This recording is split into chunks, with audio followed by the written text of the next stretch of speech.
Hi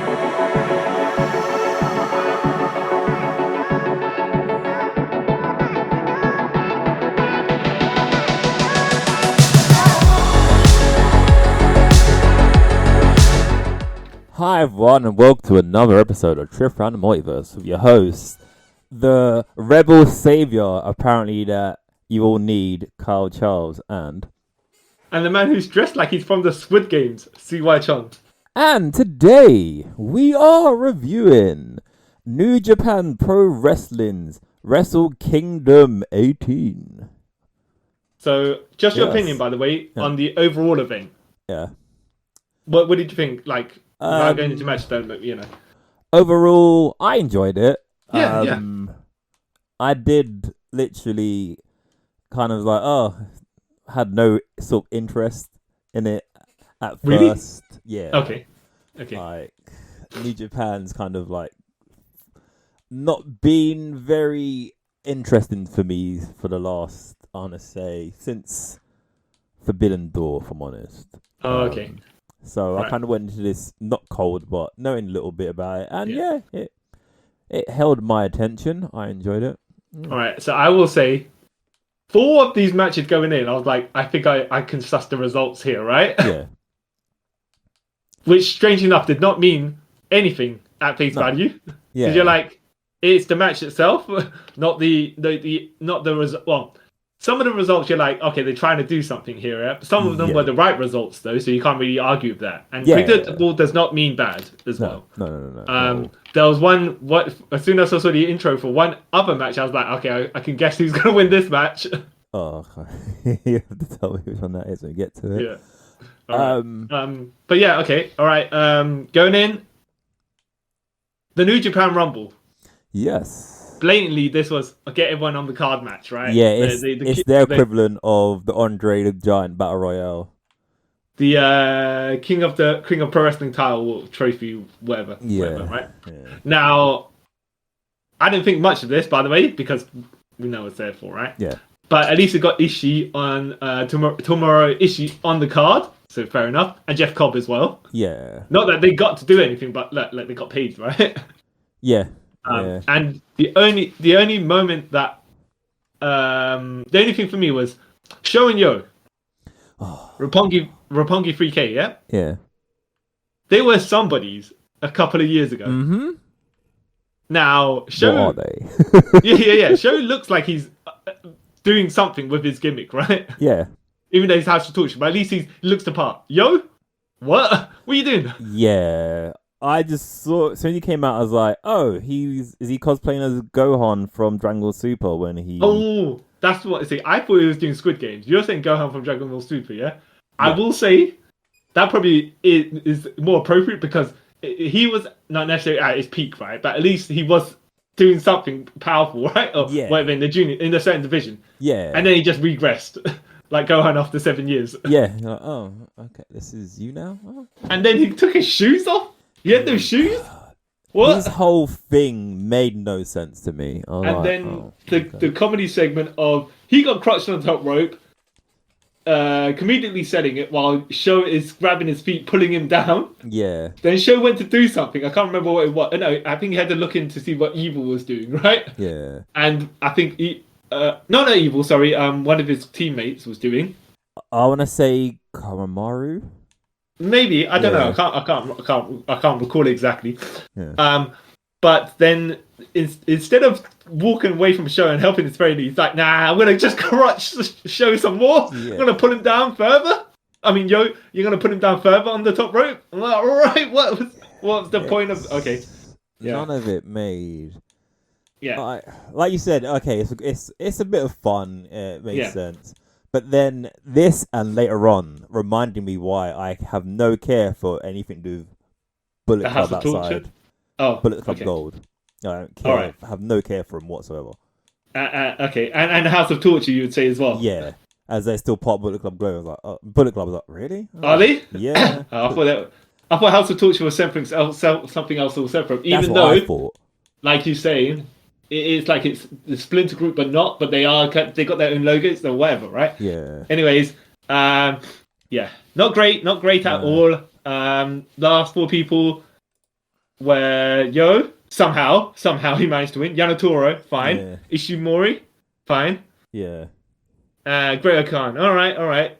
Moving on, Yeah, literally. Okay. Not that it was like, it wasn't a dud, okay? No, it wasn't a dud. It was like mindless fun to kill. Yes. It was there for what it was there for. Yeah. And you accept it, and you're like, all right, now let's. If it was a pre-show, fine, Yeah. And I want to say technically it was or wasn't, but it was there to get the crowd warmed up. And as a curtain jerker, yeah, okay. Yeah. So, okay. Well, yeah. I can slightly not forgive this. That's kind of mean, but I can kind of tolerate. Yeah. Rank it in the position where it was meant to be, right? Yeah, exactly. But will I ever watch it again? Or am I looking forward to the next New Japan Rumble? No, unless there's people of importance in there for some reason blowing off a feud inside the Rumble, which okay, I don't know, whatever, right? Okay, sure. Yeah, not to say it's terrible, by the way. It's just it is what it was. Yeah. Also, should we just say, do you know who ended up winning the provisional King of New Japan Wrestling? Oh, I didn't check out the New Year Dash. I'll just quickly check it now. Yeah. Because you know what, I should have. You're right, and I should have, but I just I was. I mean, like you and me, we'll finish watching the event earlier. Yeah, literally. So checking the results wasn't wasn't something that we had time necessary to do. Yeah, and plus this only happened like a couple of hours ago. Just be fair. Yeah. Exactly. New Year's Dash. So Ishimori is the provisional champion. Well, at least it's given. I don't want to say at least it's given something to do, but it's just at the same time, why is he not in a more prominent position? Yeah. The Bone Soldier himself. All right. Okay. So, by the way, do let me know if anything in News Dash affects any of the stuff that we talk about after. Match afterwards. Yeah. So I know bits and pieces. So I'll let you know. Yeah. Okay. So IWGP Junior Heavyweight Tag Team Championship: Clark Connors and Dan Maloney. I was going to say Mahoney for some reason. Who are the champions? Driller Mahoney. Yeah. Okay. Versus Catch 22, which is TJP and what's his name? Francesco. No, wait, Akira Francesco, or that might be the way around. Yeah. Right. Now this is where I was like, as soon as I saw TJP's entrance, I know last year we were saying TJP's going through like midlife crisis and whatnot. And this is him. This is him at basically that midlife crisis was happening at the time we were talking about it last year. Yeah. This is him. He's gone through it. Essentially, his wife's divorced him. His kids have left him. Yeah. He's having depression. He's down in the dumps. He's got no house. He's got nothing, right? Yeah. And this is his last straw of being happy. So he creates, a He's got the vampire. Yeah. It's like coming out of a coffin. He's got a fiend style mask, and I was like, all right, I doubt TJP's gonna lose after this. Yeah, because if they lose after this, that's kind of dumb, right? Though to be fair, that's what happened to Asuka when she went to be the clown, and Bianca Belair beat her. Though I would say there's outside situations that kind of influenced the result of that match. Yeah. But then it later made sense later on. But yeah. I didn't mind this match actually. It was all right. Yeah, that's as much as I can really say. Yeah, no, I quite enjoyed it. And I really, again, this is why I said to my friend about this. Another reason why I care not for Bullet Club anymore. The two members of Bullet Club, that was Bullet Club War Dogs, whatever they are, was in the Battle Royale. Yeah. Their gear and stuff was like bland, generic wrestler. Okay. And then these guys from, Driller Maloney and Dan Connors, their outfits again, just like generic wrestler guys. I was like, oh. Yeah. Because TJP looked like. He made an effort. Like, he went all out, He presented himself well. Yeah. So did. He looked like he has been around and he knows how to work a particular way to come across. Yeah. But they had like you know when wrestlers go out for like WrestleMania or All In on the side, they have these guys look like it didn't do anything. Oh, this is very. But then again, and not to say that it doesn't work for some people, because Steve Austin just come out in his black trunks and knee braces. If you're going to be generous, right? Yeah. Sometimes they don't even need knee braces. No. But yes, but he came across like I just like you say, sometimes what you're wearing helps present you as an upper tier style wrestler. Yeah, so I was like, oh, okay, this is So so after that entrance of coming out of the coffin and whatnot, TJP and Francesco Akira win. Yeah.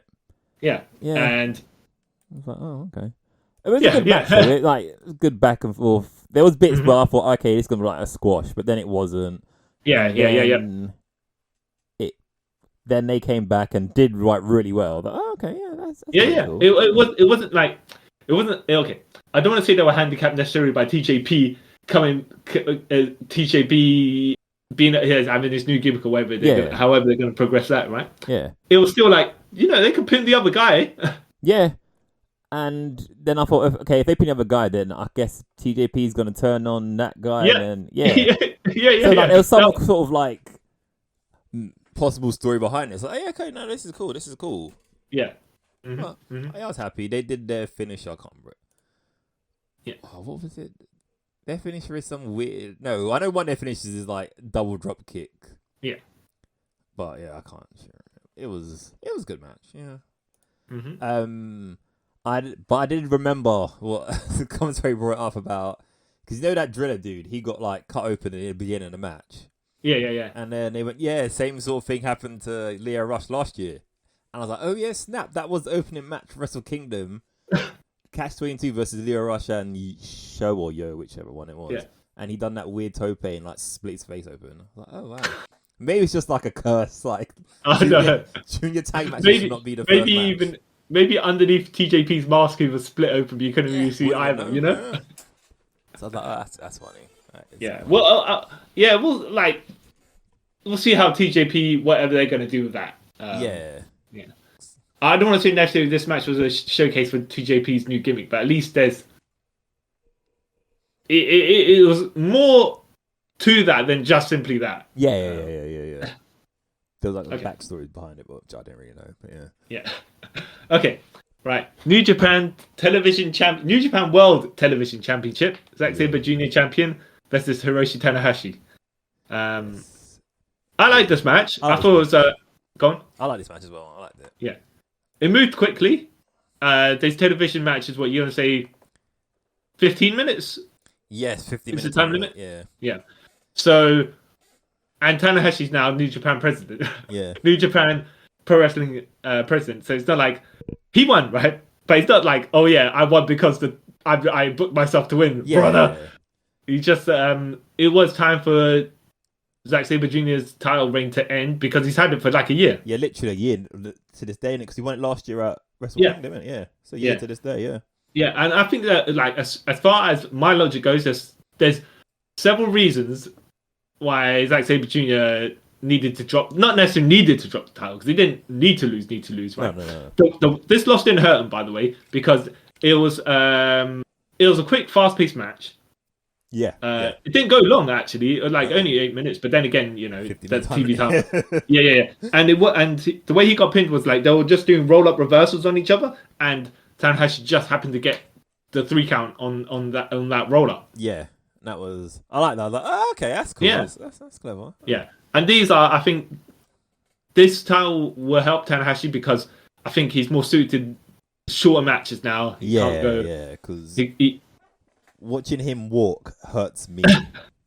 Oh my goodness. All right, let me just say something about someone else afterwards, right? Yeah. But yes, he's been banged about a little bit, so yeah, he doesn't need to go super long. But then again, none of the matches here went super long either.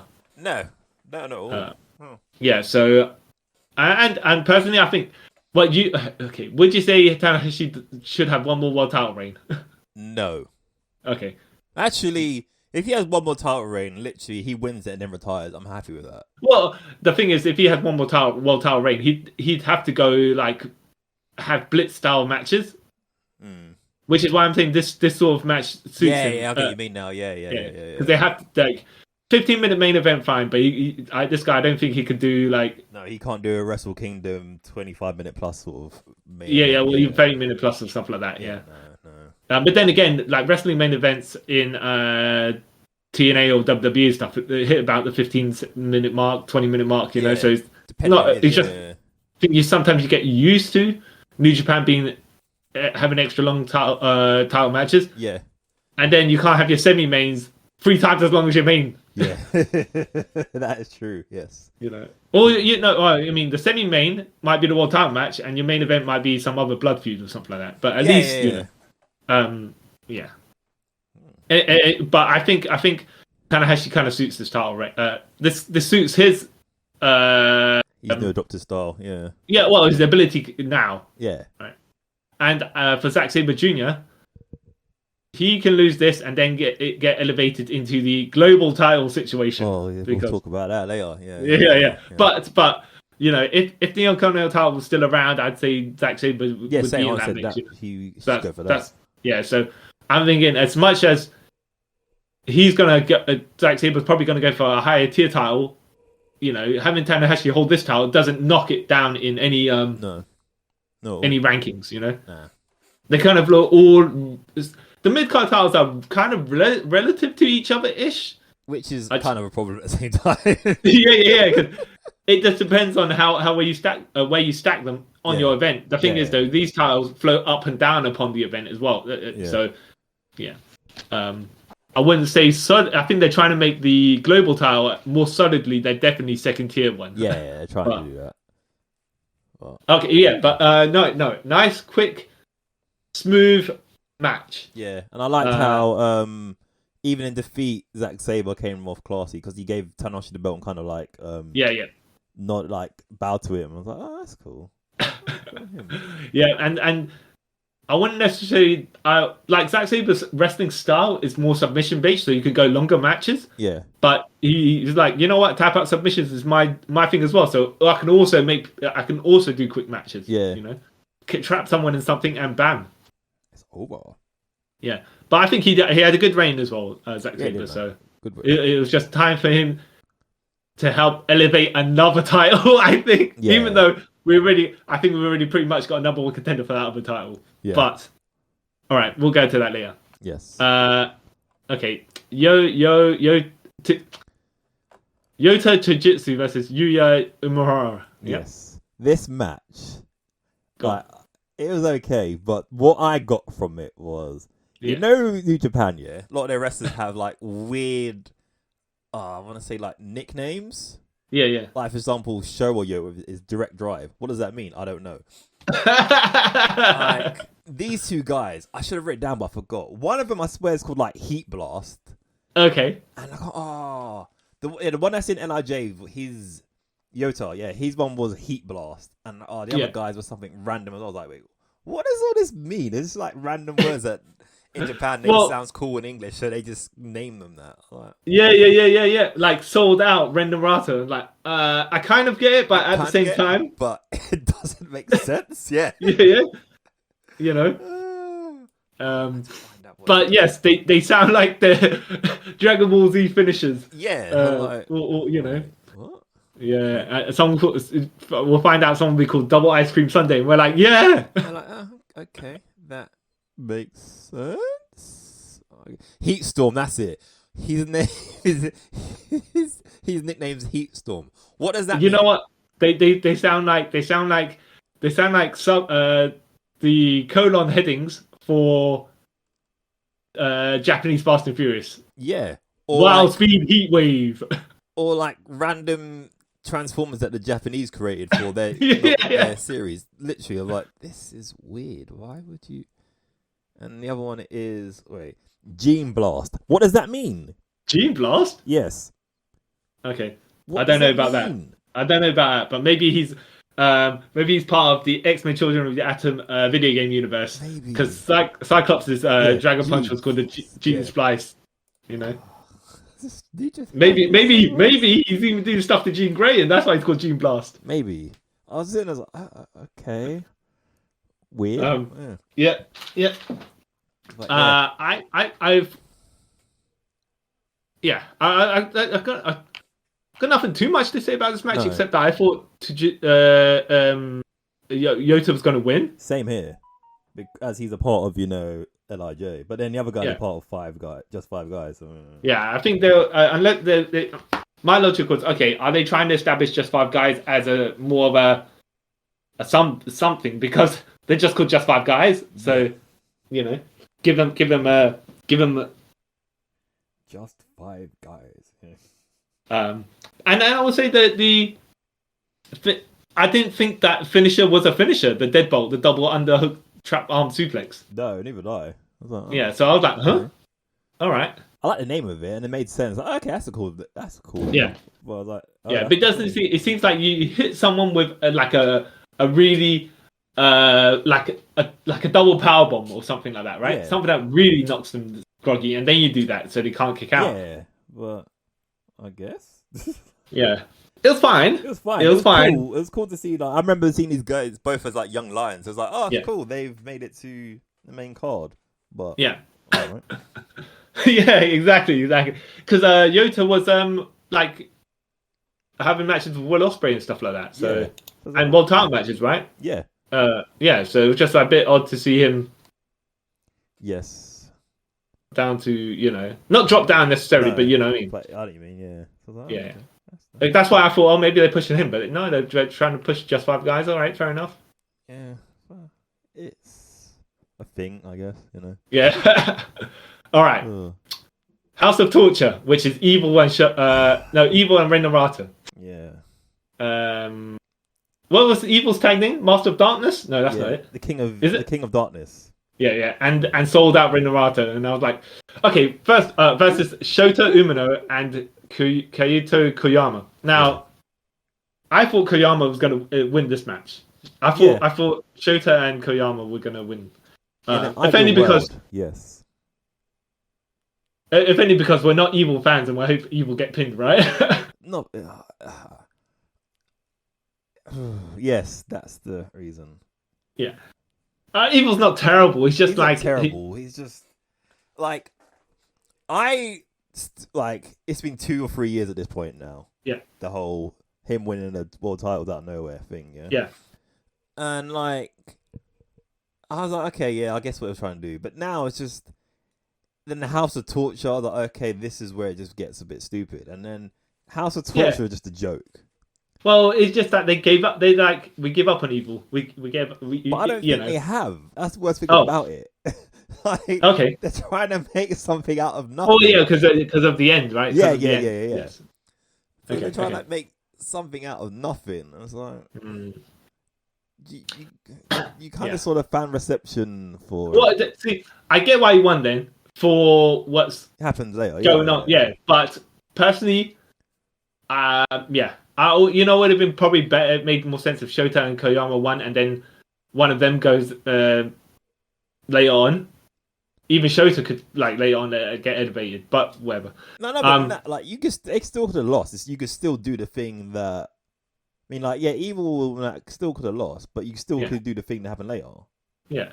Because just Evil don't take the pin.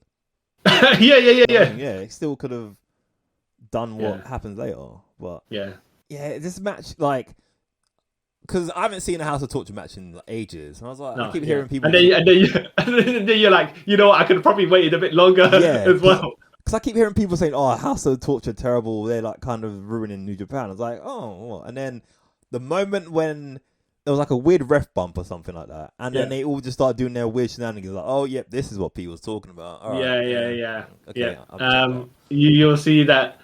You listen to English commentary, right? Yeah.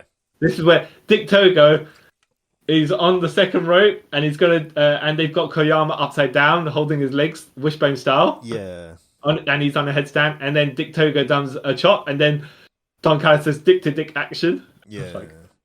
Okay. Right. And probably the best thing about this match was the commentary, right? Yeah. I mean, we couldn't do like that. Yeah. I think I think the wrong people won, and not because we're tired of Evil or anything like that. No. Evil, they rely on too much of the similar things that they keep on doing. That's the problem. Yeah, literally. Yeah. Evil should just go back to basics. I say, wrestle his matches. Then he takes a loss. He takes a loss. You know. Yeah. But it's just like all he does now is weapons interference. Yeah. Comedy with it's not even like intentional comedy either. You know what I mean? Yeah. It's just like, oh, this is frustrating. Yeah. And that's why I was hoping the Koyama one, because they know would do something with the guy, but yeah. And the other thing as well is like, and Shota also is in line for the push, but yeah, you know, baby Tanahashi, yeah, he's in line for the push. Yeah. But like the other thing as well is like, I like Ren. Oh, well, I used to like Ren Narita. Okay. And then so like he joined House Torture. Like, really? You have no faith in this guy, then, do you? No. I think like you're saying right before, about people looking plain. He looked kind of plain, right? Yeah. But Shibata, on the other hand, wearing the same stuff, looked like he was a killer. Yeah. So themselves, isn't it? Yeah. So and Bryan Danielson does not have the body of Shibata. No. And even if his little soul patch beard thing, he doesn't. He still looks like a boy. Yeah. Trying to be a man, right? So good for him, but his presentation is different. Yeah.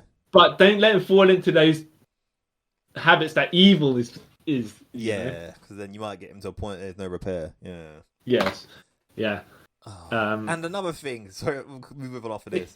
Go on. Katamaru. Why would you leave just 5 guys? Yeah. To join House of Torture. Yeah. Yeah. That was another thing. Like, really? You did that? Oh. Yeah. I mean, look. This match wasn't long, but it just felt like... It was 7 minutes, but it felt like 15. Yeah, well, the thing is, that's... Tanahashi Zack Sabre Jr.'s match was 8 minutes, and it did not feel like that. No. Okay, it felt half as long. Yeah. This match was about the same length of time, and it felt twice as long. Twice as long, yeah. Yeah. It's just same stuff. That's the problem with it, right? And I think the wrong people went out. I don't mind when they're out again to pin. It kind of made sense where they're going with those guys, right? But then Koyama is just like, what's he got to do with the equation? Go back to Noah and be treated well. Yes, exactly, exactly. Because he didn't get treated well in the G1, particularly. And if he's going to be so you've got here baby Shibata, you got baby Tanahashi, and you got kind of technically baby Okada, yeah. So yeah. I don't know. It's hopefully, something happens. All right. Next match. Never Openweight Championship. Shingo Takagi. Oh no, wait. You mean the BMF Championship? As commentary kept on trying to. Yep. Because let me introduce them and then we'll go into that in just a second. Yeah. Shingo Takagi versus Tama Tonga. But yes, all this title is about people just clobbering each other. Yeah. Okay. That kind of makes sense with the name of the title, yeah, I guess. Yeah, and I do feel like certain titles should have... If they're not going to be different, then at least have different styles. Yeah. Like, if I said to you, what's the difference, by the way, between the TNT title, the Continental title, and the International title in AEW, right? Nothing. And that's it, except that the Continental title is a Triple Crown, right? Yeah. And if I said to you, what's the difference between the US title and the Continental title in WWE? Nothing. Yeah. They're just mid-card titles for the brand they're on. Yeah, basically that's the only difference. At least you can say the Never Openweight Championship is the Openweight Festival, and secondly, it's for big brutes to just to just slap each other for a while. Big meat men, right? Yeah, big meat men slapping meat. Yeah, that's literally what it is. It's just like, okay, fine. If that's the style of matches, I know what style of match. When you present the style to me, I know what style of match I'm going to have in and watch. Yeah. And that's what this was. Yeah. You know. Yeah. It didn't like. So before we go actually into this match, Yes. the never openweight title, like on the say the scale from top title to bottom title. Yeah. Where would you put this then? That's an awkward one, right? Isn't it? Because depending on who has it, seems to be where it lands, isn't it? yeah. Because when Tanahashi had it, it was a bit. It was like, okay, well, we're trying to elevate this to second tier title. Yeah. The second, the secondary title after the world title, right? Yeah. But then, and then with Jay White had it as well. Yeah. But at the same time, it's just like now you got to. And Shingo, yeah. But then when you get Tamatonga holding an evil again, it's just like, right, where exactly are you ranking this? Yeah. It's kind of like, where is it? Yeah.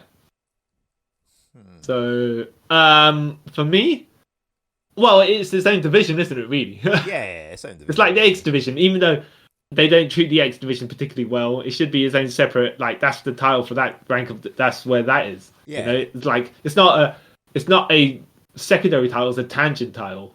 Yeah. But like, realistically, how like the junior heavyweight title should be. Yeah, even though they have the junior heavyweight title matches and they make sure to have, you know, when they have the world champion versus junior heavyweight champion and no junior heavyweight title holders ever won. Yeah. So they kind of, put that there. But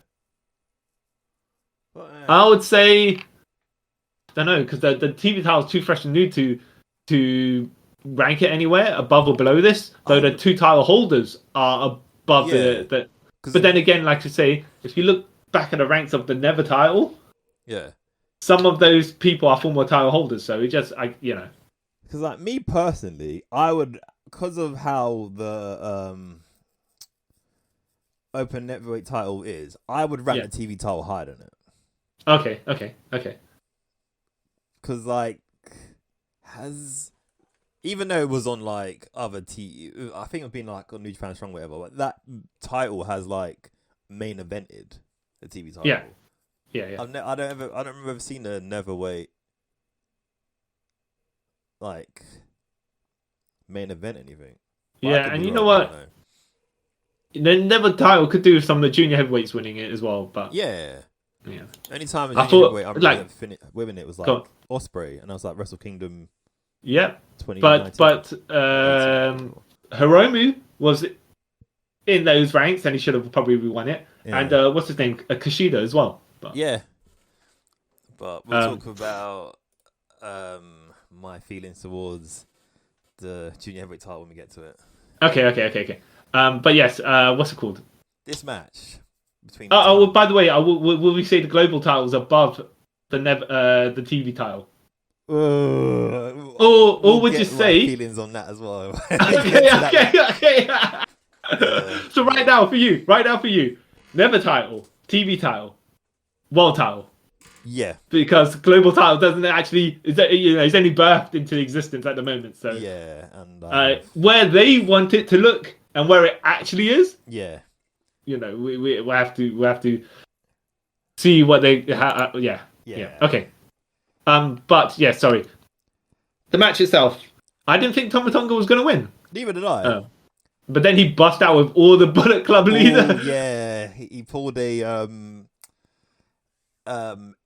El Phantasmo thing when he does he used to do all their moves. Yeah. I think Kenny also did it at one point as well. Yeah. But he did everyone's move, like all the all the champions. Yeah. So him winning made sense because how are you going to hit out? You're going to hit all of those and lose. Yeah, because you're kind of bearing on those moves. Yeah. But then I think Tamatonga's title was contract is coming up. Yeah, so I think it's soon. Yeah. Yeah, next month. I think he's saying. Ooh. So we'll have to see what they're gonna do with that. Yeah. Right. Maybe he's just teasing it. I don't know. Maybe he's going to put someone else over on the way out. Who knows exactly? Maybe. Yeah. But I was like, okay, good on you, Tamatonga. And Tamatonga can go. Yeah. He can, yeah. Sometimes. Last time he had that match with Carl Anderson, right? Yeah, that was kind of sloppy on his behalf. Yeah. And Carl Anderson. I don't know if Carl Anderson at that point could be bothered or not. Yeah. But it's like when they hit the finish and they with nowhere near actually connecting. and then they're like, yeah, well, I ain't kicking out of this. Yeah, you've only paid me for this amount of minutes. yeah. You should have. Yeah. Anyways, but no, this is Tama Tonga's like, no, I'm gonna go and do exactly what I need to do to make myself look good. Well, make myself look good, but have a good match. So good on him. Yeah, no, good at him. Like, I enjoyed the match. I was like, oh, this is good. Yeah. Like you said, I thought Shingo was gonna win, but which would have made sense. But then, actually, whoever won would have been alright. It's not like. Yeah. It's not Tama Tonga being part of Bullet Club still won it clean because we know that Bullet Club loves interference, right? All the time. Yeah. Even though when it's in, sometimes the interference is fine, right? Yeah.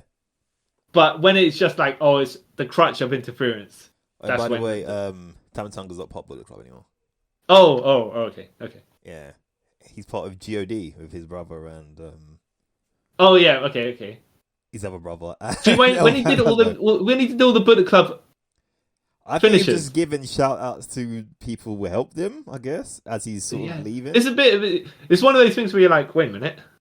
But doesn't that mean because I don't know. Yeah, because I think he's giving shout outs. What they the firing squad? What happened to that, right? Oh yeah, don't get started on all that stuff. Yeah. It's a lot of sometimes it seems like a lot of things happen, right? And we don't keep track of it. No, sometimes a lot of things happen, but there's no follow through of it. Yeah. Or it's like a follow through that happens nothing to do wrestling, like when the Elite left Bullet Club. Yeah, I do have to say they should have video package. They have video packages at the beginning of the event, but they don't have video packages between the matches, and they should. The only time they do it is like the main event. Yeah. And I think they should they already set up the video package, so why not have it replay at the beginning to give you the background of the matches, And they should it's gonna sound really selfish, but they should have the English translated one as well. Oh yeah. I know what you mean of the sizzle reel or whatever. Yeah, it is, right? So we can sort of understand. Oh, okay, that makes sense. Yeah. Or subtitle it, right? Yes, even just subtitle. But okay, that's cool. Not just okay. I kind of get the gist of. I think what it. Yeah, because you need to have that deep voice, that deep epic voice of the Japanese guy speaking about it. And then that may help, but I don't know. But this is. Because even Tama kicked out of the Made in Japan. Yeah, he did. I was like, oh, wow, that's... Yeah. I think that not, Tama's... Whoever was going over was going to look good in the process. Yeah. Because, both... Yeah, it was a showcase for both... I want to say a showcase for both members. Just to be like, we came to work and we're going to work. You know? We show everyone we're the hardest. And Yeah. I enjoy it. But yeah, good stuff on this. Yeah. You want the stun gun, right? No, wait. Did you win the stun gun or the splash? What's the splash called? The Supreme Flow. No, I think I can't. You know what? I'm gonna be honest. I can't quite remember. It's 1 or 2. Yeah. So okay. Yeah, so but now they're in a bit of a. I don't want to say a bit of a conjury. Let's just see what they're gonna do with the title after that. Yeah, if he's out the door soon. Yeah. Yeah. Unless it's he's a fake out. I know because it could be. Yeah, I wouldn't be surprised to be fair. If it was the contract negotiations like the MJF. All right. Yeah. Okay. Right. So, IWGP and NWPJ Strong Openweight Tag Team Champions. Yeah. Title versus title. Yeah. This is Hiroki Goto and Yoshi Bushiman, right? Yeah. Is it Yoshi-Hashi? Yeah. Yoshi-Hashi. Yeah. I was gonna say Yoshitatsu for some reason. Oh, he wishes. Yeah. Versus El Phantasma and Hilukio? Hikuleo. God. Yeah. We see we see your boy DZ, Nick Nemeth, and his brother Ryan. Yeah. On the side, so you're like, all right, #1 tag title contenders, right? Yeah. Right? Maybe. Oh. Yeah. Swerve did we get right? Yeah. I all I can say is It was a match. Like, I like LP. He's like probably in this match was my favorite person in this match because I actually like him as a character and his moves and stuff. Hikuleu's got better. Yeah. But like, I'm kind of bored of Bushiman at this point because haven't they won like last 3 Wrestle Kingdoms or something for the tag titles? I don't. And like, what do they bring? Might sound bad, but like. All right. Jeez. Yeah. Just there to verbally bury people. No, like I like Goto. Yeah. Yoshi-Hashi. No. Yeah, like you're saying, I wouldn't. I didn't view this match with great particular interest either. Put it that way. And it wasn't one of those where you were like, oh yeah, okay, I don't have any expectations going in. It might end up being quite decent. Yeah. It was okay. It was okay, yeah. Yeah. It was a match. Yeah, it was shorter than expected, but then again, I was like, I don't know how much I'm expecting for Hikuleo. Yeah, exactly, you know. Because that splash he did at the end was terrible. But yeah. It's like he jumped and regretted it instantly. Yeah. But it wasn't that long. ELP and Hikuleo win the titles, unify with their the tag titles. So yeah. Yeah, that literally was it. I was like, yeah. Okay. Yeah. That's cool. Yeah, that's yeah. That's all I can say. Yeah. I mean, I don't want to bury the people who look at it. It wasn't a terrible match or anything. It's just like. No, it wasn't terrible. Like I said, like it was like not. I don't remember the last time that the tag team titles have been defended on at Wrestle Kingdom. That was amazing.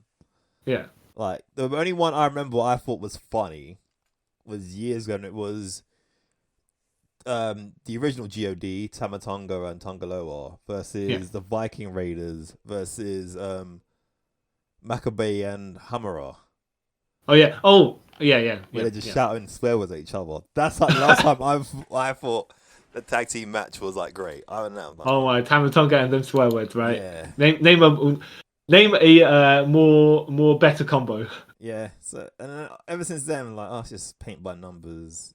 I forgot to mention something. Yeah. So before we move on to the IWGP Junior Heavyweight Title match, you were saying it hurts to watch Tanahashi walk. Yeah. Yeah. What do you think about our boy Kota Ibushi? Oh yeah, dude. He's half the man he used to be now, isn't he? So, he was main eventing Noah. Yeah. With Marufuji. Yeah. And Kota Ibushi had one broken ankle going in, which is why he looked kind of pudgy. Yeah. Yeah. Because it couldn't work out. Yeah. Then he broke the other ankle in the match. Ooh. Yeah. So it was just like, what? Yeah. Wow, dude. And yeah, there's basically he's apologized for the match. Yeah. But there's I think there's something shady he was saying with the people that were doing his physio. Oh, wow. So yeah. But he takes it on his shoulders. But he's broke. If I had a bad ankle or something, I'd be like, no, I can't. I shouldn't be wrestling. Shouldn't be near a ring. Yeah. I shouldn't have a 35-minute match on one ankle, Let alone, And then, yeah. Poor Kota. I wish him all the best, man. I really do. Yeah, he needs to sit down and recover, is all. Yeah, especially now he's all elite. But, Yes. Oh. Yes, broken ankle probably explains why he wasn't at World's End, right? Yeah. But, even then, though, AEW probably wouldn't have let him wrestle. That's most likely, if you. Sorry. That's probably the thing. They wouldn't let him do it, and whoever... and if he was, they'd have him come out and just not get tagged in. Yeah. But hey, man, that sucks, man. Ooh. Okay, now that side tangent.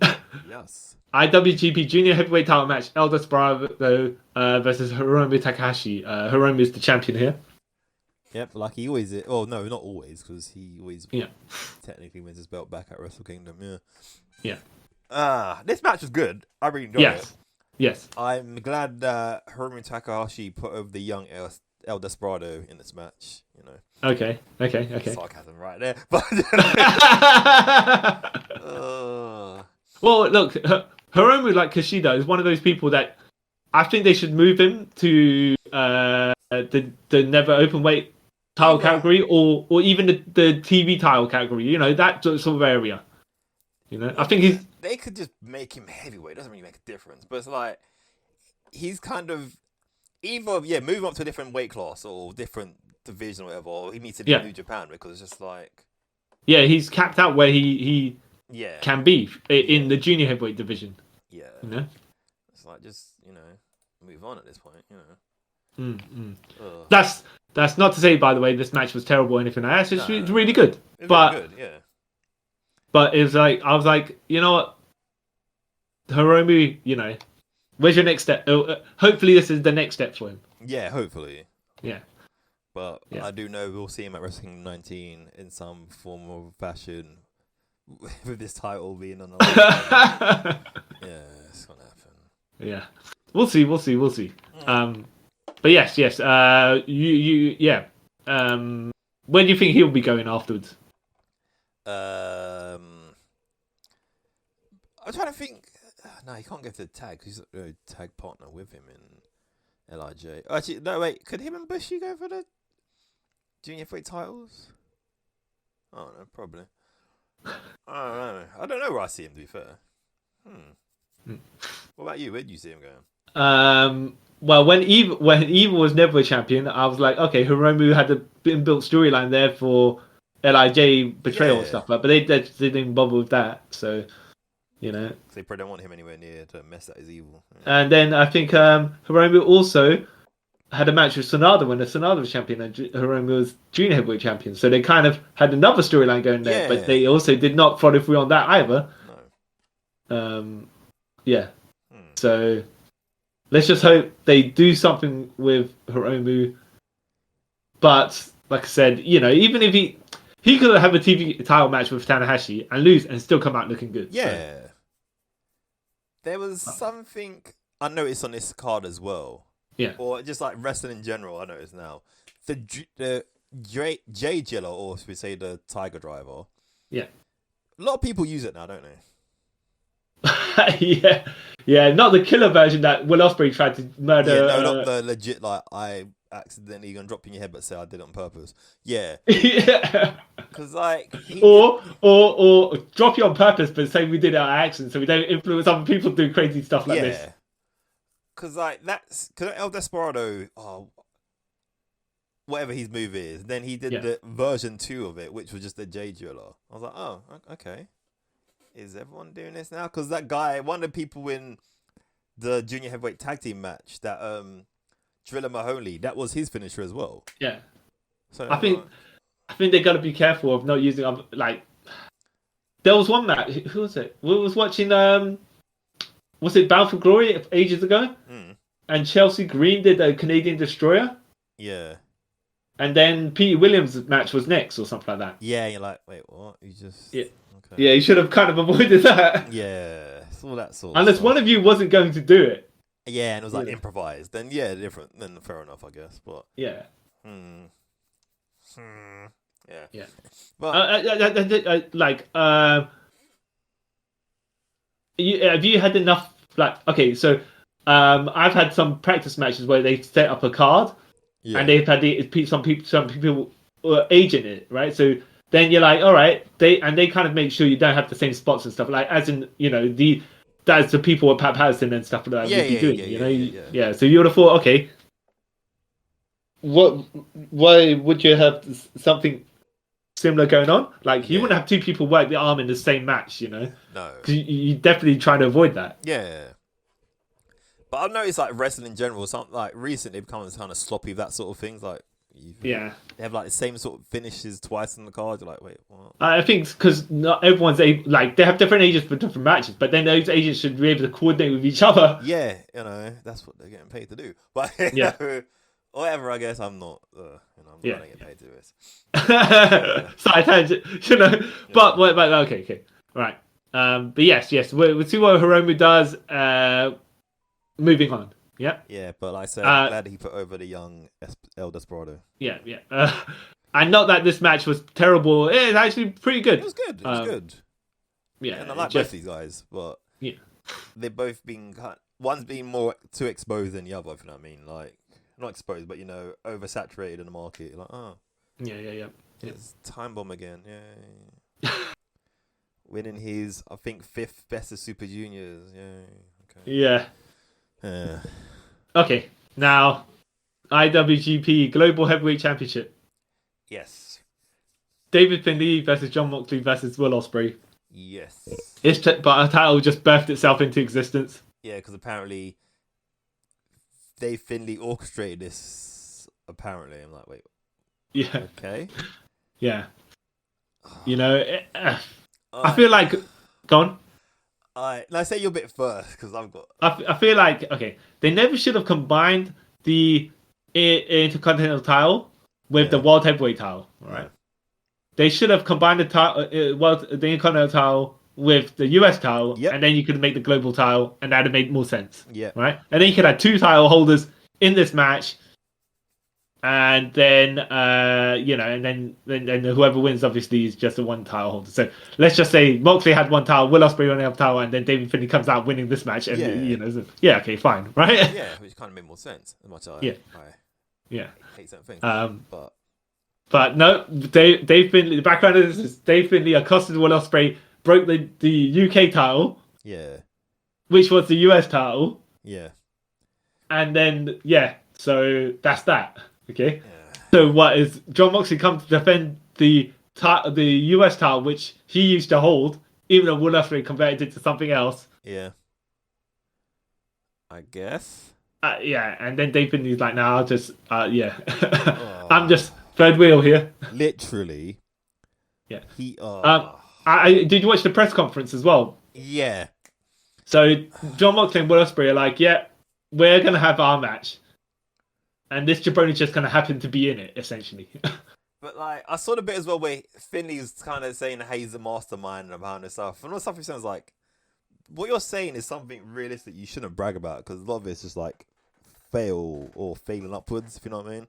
Yeah, that's the funny thing, right? You look at Jon Moxley and Will Ospreay, and they're at a certain rank, okay? And then you look at Dave Finley and you go, you ain't one of the boys. No.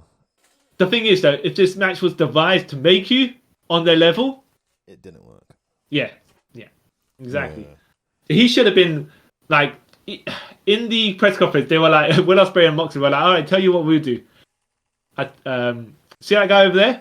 Yeah, let's just beat him up for the first 5 minutes of this match. I throw him out, and then we meet you as what was originally supposed to be." Yeah. And they're like, "Yeah, high five. We shall do that. Handshake." Yeah. And all right, well, you don't make Dave Finley look good with your words there. But the other thing is, as well, he definitely doesn't stack up against them. That's the other problem. You're not saying that you should be elevating him to your level, right? But there's a stark difference when we look at it as to what they're trying to present. Yeah. Even though the match was really good, by the way. The match was really awesome. Good. Yeah. But, there were some crazy shenanigans going on here, where Moxley pile drove Finley onto Will Ospreay. Yeah. Yeah. That was hilarious. On his crotch? I don't know. It was weird, but I was like, I've never seen that before. That's quite creative. Fair enough. Yeah. Moxley taking a good lot of hidden blades. Yeah. Dave Finley trying to sneak the wins. Yeah. And then Shaylee shenanigans.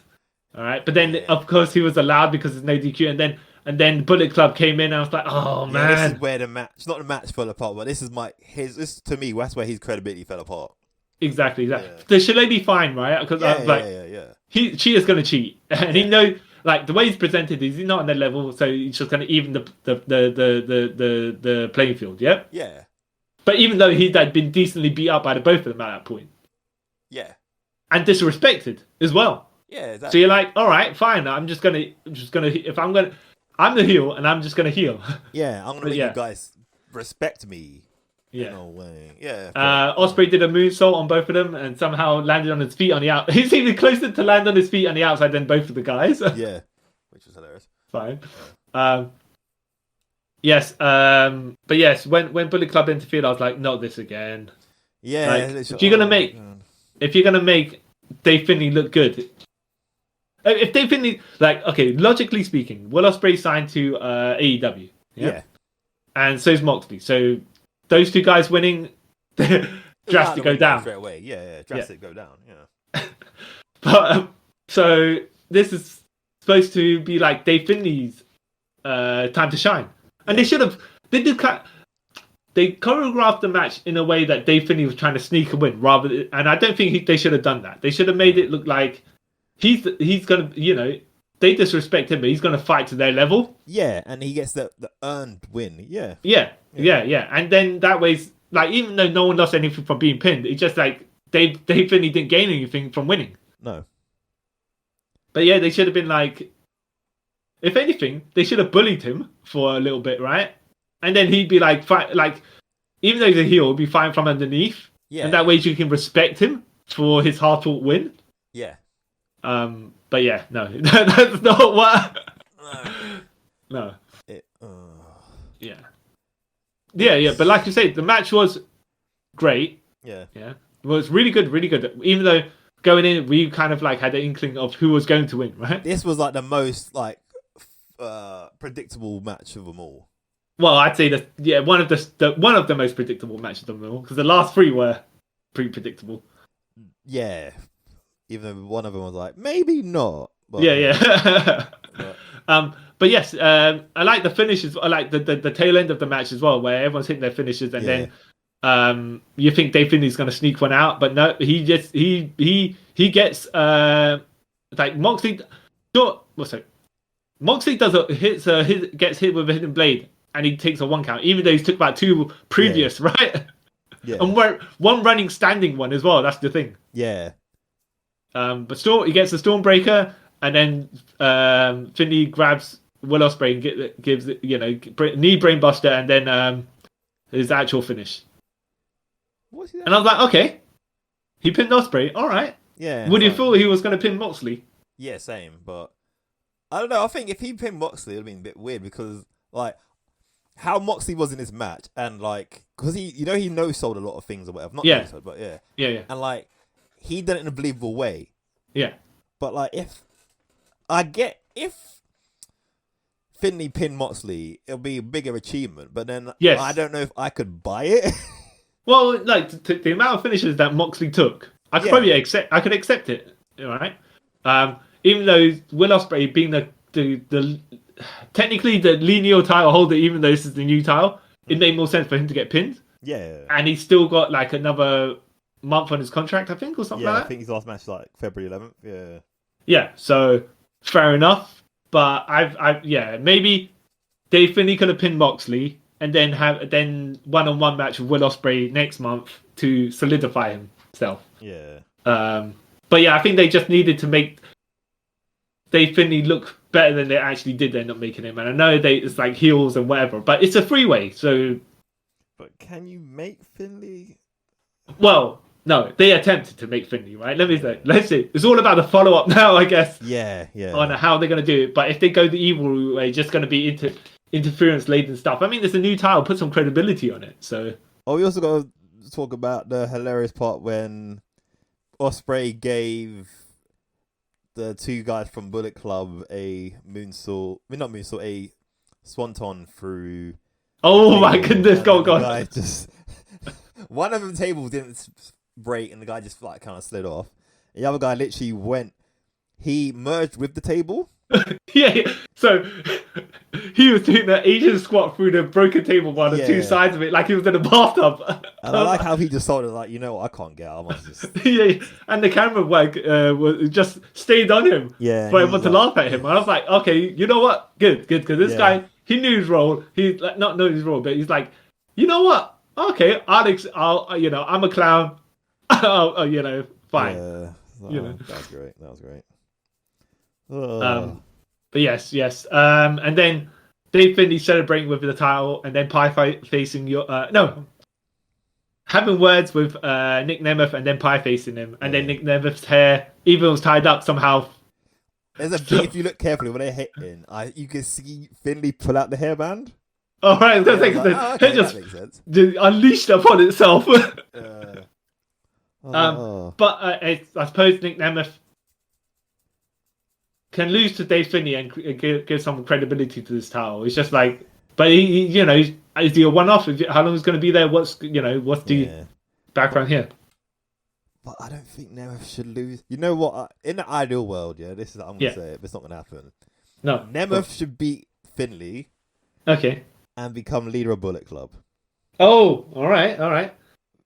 Yeah, it would make more sense if they were together than not. Yeah. If anything, like I said, Finley should probably pin Moxley and then have Will Ospreay, then pin Will Ospreay in a one-on-one match, and then I don't know if you want to say what Nick Nemeth help him or not or whatever, but I will say I could see him in a Bullet Club. I don't know if they're going to go that direction though. He's a better fit than Finley. Yes, exactly. Then Dave Finley as leader, right? Well, he's got more credibility behind him. Yeah, and he's actually believable. Yeah. He's got the attitude for a Bullet Club leader. Yeah. Like, Finley doesn't make any, to this day, I'm still confused why he... Well, the thing is, okay, if this match actually went the way that it was supposed to, and elevated Finley, like we were saying from the beginning, he should have been the guy that gets put over well. Yeah. Being like, these Moxley and Ospreay drag Dave Finley up to their level. Yeah. But no. No. As soon as there was interference, I was like, even though he brought the weapon out, I was like, okay, fine. Yeah. But yeah, once Bullet Club came in, I was like, well, we know we know who's gonna win this title match anyways, right? Yeah, but you could give us some reason to like Finley, So he has the global title, which is bottom of the title ladder in my opinion. But hey, Okay, did you like the explanation for what's the difference between the global title and the world title? Yeah, what was it? Wait, what? Yeah, they have is it Chris Carlton? Whoever the guy on commentary. He was saying the world comes to fight the world heavyweight champion, while the global champion goes around to fight the world. Let's see how long that lasts. Yeah. To be fair, well, I was going to say, technically speaking, the world heavyweight champion is contested by the Japanese athletes, right? Let's say that. And this is won by the guy. This is defended or represented by the Gaijin. Yeah.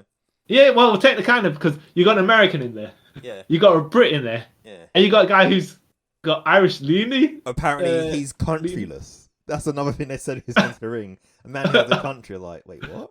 All right, okay. Nomad? Wait, when did this happen? Yeah. I need to know more. Oh my goodness. Okay, you mean he's just got to get that Captain the Nomad deep V-neck that Steve Rogers used to have, right? And I don't have a country no more because of reasons that we'll forget until we use the storyline again later on. Yeah. All right. Okay. Yeah, but no, the match itself was good. Yeah. Just didn't like the interference. No. At the end. And the winner.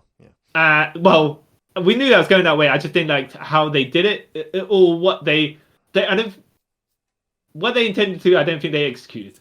Yeah. All right. So early days on Finley. Yeah. I don't think my opinion would change on him, but it's still early days. Yeah. Okay, Kazuchika Okada versus Bryan Danielson. Yes. Now this is a great match. This fantastic match. I will say that Bryan's promos before this, basically saying to Okada, "Look, every time I have a match with you, you break my bones. Yeah. You broke my arm during the first match, and your Rainmaker, kayfabe, broke my face on the second match. Yeah. Yeah. So I'm gonna break your arm so you never can Rainmaker anyone ever again. Because I wasn't able to hold my kid. I wasn't able to drive. All that stuff. I wear eye patch. Yeah. Technically, you shouldn't be wrestling with an eye patch, but whatever, right? Yeah. So I was like, okay. So the vibe of the match going in was like, when it's like, it's not about the blood feud, right? It's like one guy taking out his anger on another guy, and the other guy trying to prove that he's better. Yeah. Okada got bullied in this match. Yeah. Which was great because it's good to see, like, Bryan got the win before, so you're like, all right, Okada's predictably going to get the win, right? Yeah. But no, Bryan's just like burying the guy. Yeah, you're like, oh wow, he's actually fighting from underneath. Yeah. Yeah. And like as much as we say the power level of Okada in New Japan was, right? Bryan was just like, nah, nah, ignore the power levels, ignore them. Because this is stupid energy.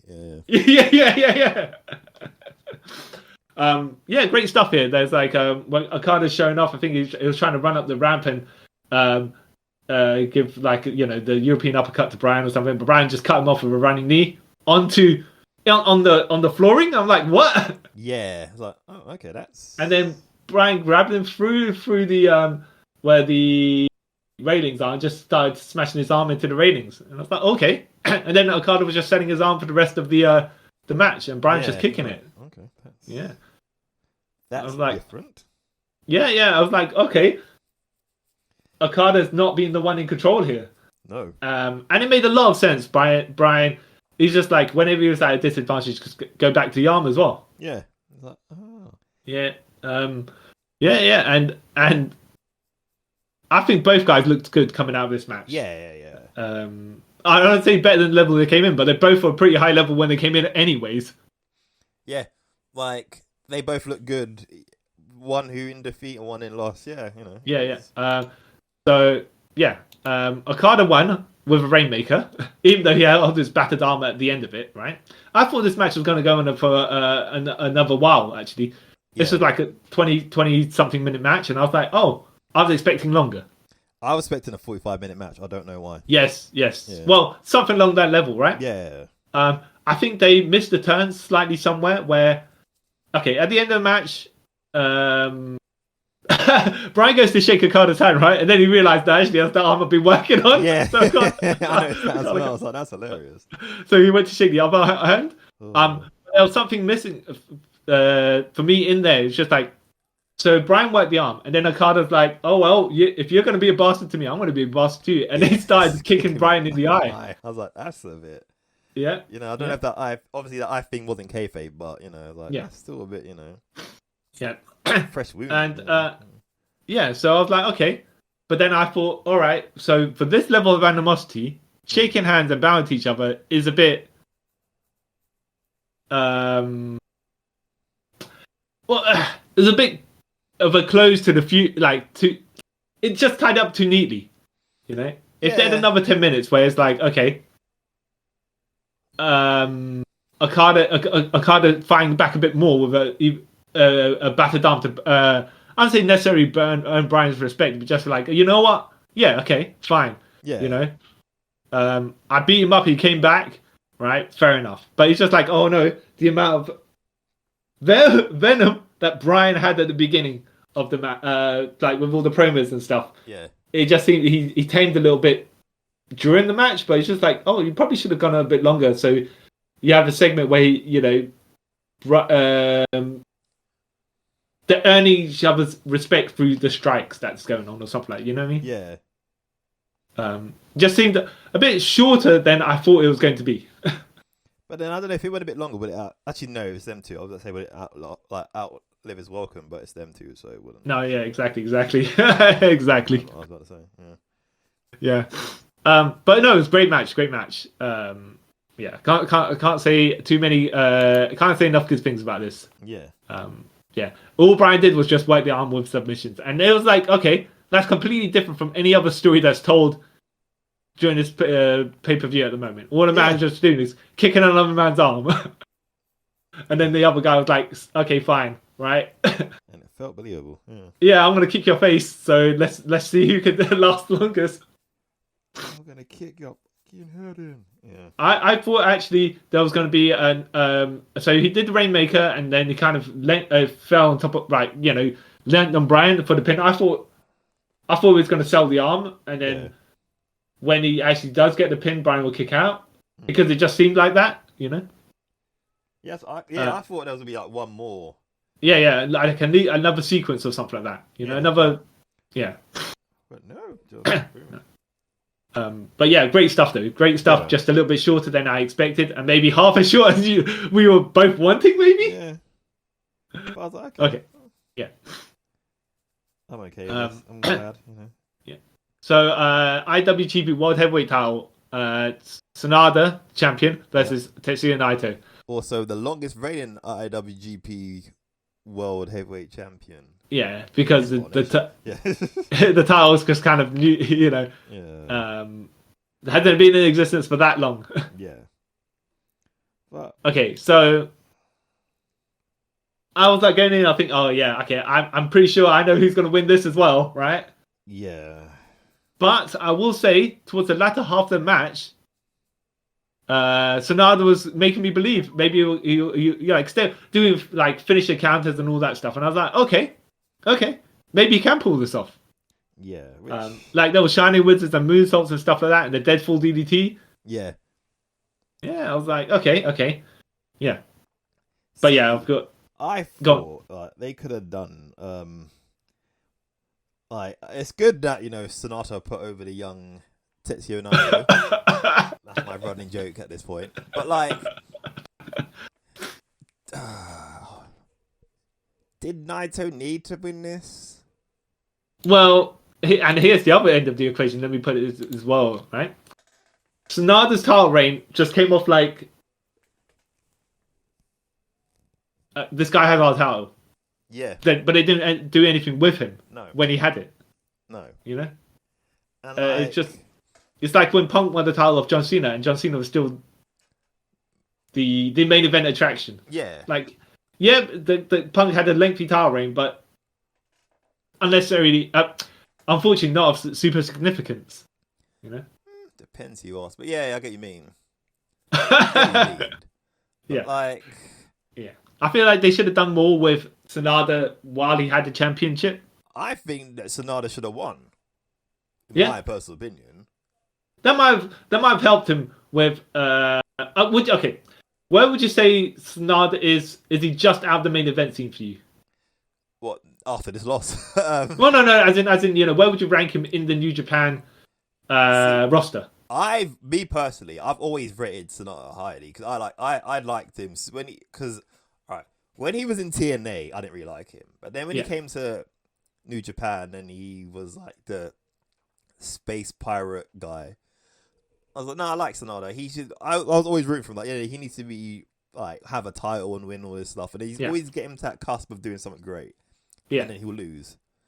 And then I was kind of bummed when he left LIJ, but then when I saw, he's part of Just Five Guys, and they actually kind of making him into something. Like, you know what? Yeah, he could be a good long champion. And then as soon as I heard that Naito won the G1, I was like, yeah, no, that's over with. But does Naito need to, like... Yeah, I feel if Sanada won, then he could have been like... Okay. It's just one of those things where, this is the end point and end goal of what they're trying to do. Yeah. So... Naito winning, fine, right? But Sanada winning would have actually put him in more main event category because then you just have a certain level, like that he's passed if he wins. It would Sanada winning would do more for him than Naito winning. Yeah, Naito's already established, Yeah. Sanada, he's on the cusp of it, but again, they built to something and it's like, nah. Next time, I guess. Yeah. Yeah. What did you think of the actual match itself, though? Actual match was good. Yeah. There's like a few not botchy, but like sloppy moments. But when you're going into this match, were you like, okay, there's a 50-50 chance, or were you like, okay, this storyline's headed in this direction, or like I was saying, towards the later end of the match, I was like, okay, maybe it's not as predictable as it seems. Going in, I thought 50-50. Okay. Until I saw the entrances, like, nah, Naito's winning. Just because of all the crowd, like, Naito. I was like, yeah, he's going over. Okay. All right. Fair enough. Which they should have, like, for the Dave Finley and that match, they should have went with the crowd reaction then when Ospreay got the crowd to sing his theme song. Even though they said Ospreay, funny, but they should have went with that. You know what? Let's call it audible. Ospreay, you win. But no. or even Nick Nemeth somehow just got involved and he won. You know, there's so many better options for that match. But this Naito, I don't know. I think Nick Nemeth should have just come in and won the title in a match that he wasn't involved in. Yeah. Okay. Be more understanding. Not saying, by the way, not saying that that's crazy or anything, but he's just like, you know what? I could probably get my hands on whacking this. Like, I don't think anyone would have complained. I don't think that weird one's like, hey, there's no logic in there. Everyone's like, yeah, that made sense. But well, somehow Ric Flair lost a tight match that he wasn't involved in. I think it was it Vader and Hogan in the match, and Ric Flair got pinned and lost it. Yeah, there you go. See, you know. And I think we watched it before, but it was the two dudes with attitude, which would have been Diesel and Shawn Michaels. They were tag team. They were the challengers, and Bulldog and Yokozuna were the champions. Even though it was Yokozuna and Owen Hart who were champions. Yeah. Bulldog was pinning it. Somehow Owen Hart interfered. He got powerbombed and he got pinned. Yeah, you know, because that makes sense. And the two dudes with attitude then won the titles, and then it's like, wait, hold on a minute. None of this that guy wasn't even in the match. Yeah. Even though he is the title holder. Even though title holder, but on paper it probably says Yoko and Bret and British Bulldog. So how was? Yeah. I mean, he was, because he was temporarily defending the titles. But it was a good match. Yeah. Again, just like you said, it was predictable Knight was going to win. Why did he need to win? I don't know. Yeah. yeah. And I mean, nothing terrible about it. Nothing terrible about the match. It was just like, would have helped. I think we're both in agreement that it would have helped the other guy bet more to win. Yeah. Okay, and then after the match, where our boy Evil comes and literally, I was like, I was almost like, how can you do this in New Japan? This is dumb. Yeah. I was like, you had me. I was like, I'm gonna start checking out New Japan again. And you did this, like, I don't want Evil anywhere near that title. Yeah. But you've gone and done this. But yeah, I don't. Go on. Sonata saved the day, so I was quite happy again. I was like, thank God for that. Yeah, I think we know that Evil ain't. Evil not gonna win the title, which is good, right? That he's in the contention so quickly, because that means we step over him. Yeah. Unless they're trying to rebuild his credibility, in which case, okay, fine. But we'll see, because outside interference and weapons and stuff. It's all right when you can work as well, but it just seems like Evil is like, nah, I ain't gonna work. Yeah. I've got weapons to use. Yeah.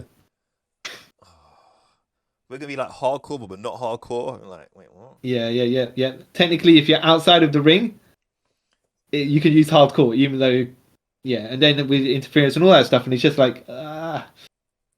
Okay, we'll see how that goes. Yeah. Yeah, we see how that goes. But overall, I'd like to see what happens next, even though I will probably not check out any of this, if I'm honest. But I'll try and keep an eye on what's going on in New Japan. Yeah. We'll see. Yeah, I mean, I wouldn't necessarily say that lots of things are intriguing coming out of it, though I will say, like, for me and you, probably the draws were definitely more likely the Jon Moxley, Will Opreays, Dave Finley match. Not because of Jay Finley, though. That wasn't a draw for us, right? No. But the match quality. Yeah. And then Bryan Danielson and Kazuchika Okada. Not to knock anyone out, like the world title match or anything, but just like they were going to conclude a feud that happened way back on another organization. So yeah, and that was even when Bryan broke his arm. So let's see how this works. Yeah, like everything else was okay. If I could get rid of one match, it would be the House of Torture match, because Shota and the guy from Nowhere deserve better. But you're saying you would have kept the Japan Rumble? No, I'll get rid of that too, to be fair. Because that had the most... This sounds really bad. That had the most about people that I had no care for. I will say this, right? Like you're saying, Koyama and Shota should have just... It should have been a really quick match. Yeah. Like, I want to say, Evil's forte is just to have quick matches, but you could have just done it like really quickly. But also, like, and put the like, it could have been a smosh, right? Could have just everyone coming in there, hitting everyone as hard as quickly as possible with all your signature moves. Finish, done. You know. But also, even think about it now, yeah. Yeah. Did this match need to be on the Wrestle Kingdom? No. And I don't think anyone came out of it looking good, unfortunately. No. And like they paid that much money for a show to have that cool entrance on the bike and everything. For what? Yeah. Oh no. So yeah, Perhaps Torture sucks. Bullet Club should have died years ago. Well, yeah. I mean, hey, look, some of these groups have still been around for so long, so. But like, I feel. What happened to Chaos, by the way? I don't know. Well, apparently, no, Chaos is the thing still because the next day at New Year's Dash, Chaos and the Blackpool Combat Club joined together to become. Well, no, but when I say what happened to Chaos, is what I mean is I remember when Chaos was a proper group when Nakamura was leading it, right? Yeah. And they were all like, together. But now it's just like, oh, Yano Tori's over there, and Ishii's over there, and Okada's over there. And no one's like coming out with anyone or nothing like that. It's fine. They just happen to be a group of people that Sometimes. But Bullet Club is just like the Swarm. The Swarm that just doesn't know what the left hand and the right hand are doing. Yeah. And you've got Bullet Club War Dogs, and you got Bullet Club, and you got Bullet Club House of Torture, but they don't get on. But they still, it doesn't make any sense. And the best version of Bullet Club, we both agree on, is Bullet Club Gold, even though it's got one member who's cardboard, right? Yeah, and he's more over than the whole New Japan side. Yeah. Like, I feel like Bullet Club is only still a thing, so they don't lose the trademark. Yeah, maybe. Yeah. Yeah. Well, yeah. But yeah, But overall, good. Yeah. Good event. I will say the 4 signature matches for me were the Tanahashi match and the last 3 matches. Even those are more the standout matches to me. Yeah, all the others could. Yeah, they're good they're decent. Yeah. To okay, to not bad. Yeah. So even the junior heavyweight title was pretty good. Yeah. But it's just like those other ones were more like these are. This is where the star power is. Yeah, basically, yeah. And you think your boy Nick Nemeth is signed to New Japan, or do you think he's going to AEW, or what do you think is going on? I don't know. I think he might do a short stint in New Japan, and I reckon he might be in AEW. Yeah, and what would you have thought, by the way, if Nick Nemeth was the devil? It would, to me, that would make no sense whatsoever because there's no connection between him and MJF whatsoever. Yeah. Okay, fair enough. Yeah. I mean, not that I was thinking. It's just like there was the option, but then there's no build. But then they're like, oh, maybe it's a surprise. So it's just like, okay, I'm not sure. What would the surprise be? Like, you know what I mean? It's like even MJF, like, okay, why?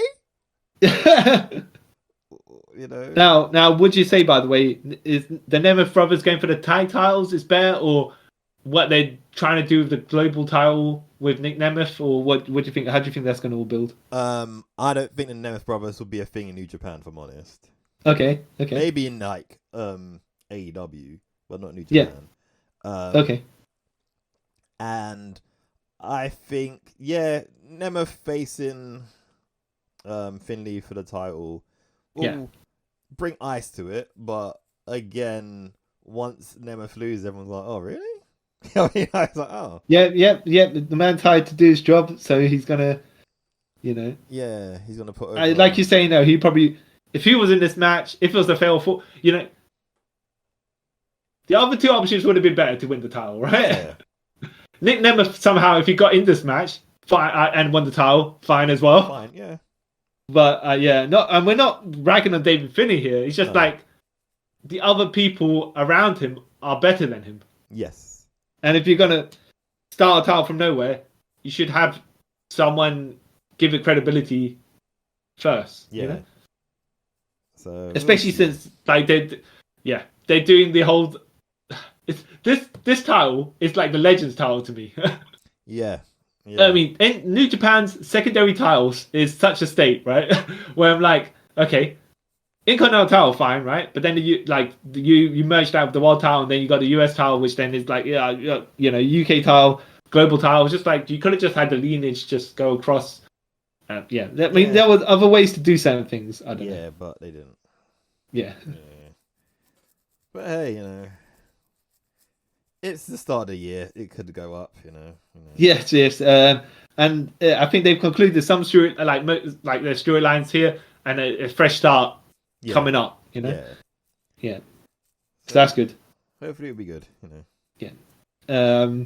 Nothing that you foresee will happen at Forbidden Door 3.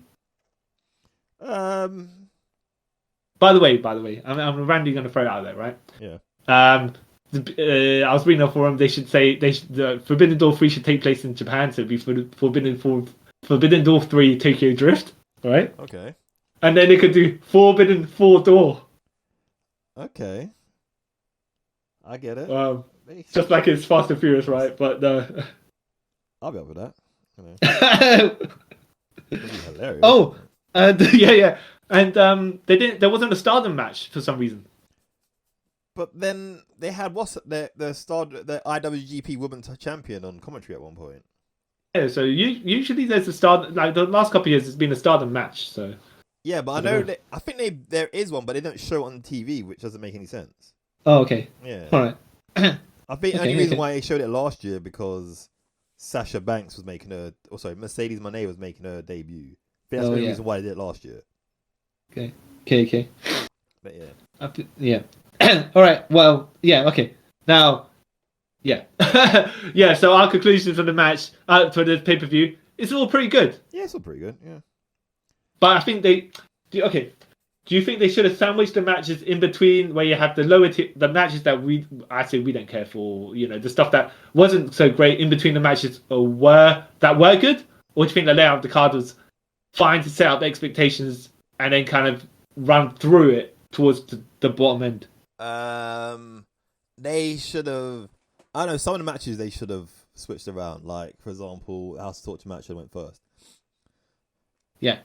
Would you have had No, I'm just for an example. I'm not saying definitive, but would you have one of the three main matches? Yeah. Yeah. Well, three main matches being the world title match, which would probably be at the end. Then you have the global title match and Okada versus Ospreay, and maybe in the junior heavyweight title, right? Somewhere like that. Yeah. And sandwich the tag title matches in between that. Yeah, I would have done that. Yeah. Yeah. Because then you get the breather matches, right? Exactly. Yeah. But to have four main titles, I'll say main titles, but four big title matches at the end is kind of a bit much. Yeah. Oh wow, that's Well, I think I maybe don't think that's in that way, that in the same sense as you. I just if you give me something good, then I can withstand something not so good. In between it. Yeah. But we'll see. All right. Okay. So that's us finished for this review of New Japan Wrestle Kingdom 18. Mm-hmm. We'll see for Wrestle Kingdom 19. Yeah. I wonder what Wrestle Kingdom 20 is going to be like. But anyway, that's a random little tangent there.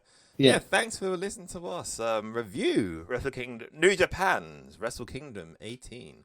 Are you guys looking forward to New Japan 2024? Would you think anything big's gonna happen? Any huge signings for New Japan or whatever? I don't know. Let us know. You can do that by leaving a comment in the comment section if you're watching this on YouTube, or you can leave us a tweet, an Instagram message, or even an email. And to do all that, you can find our contact information in the description bit of the podcast bits.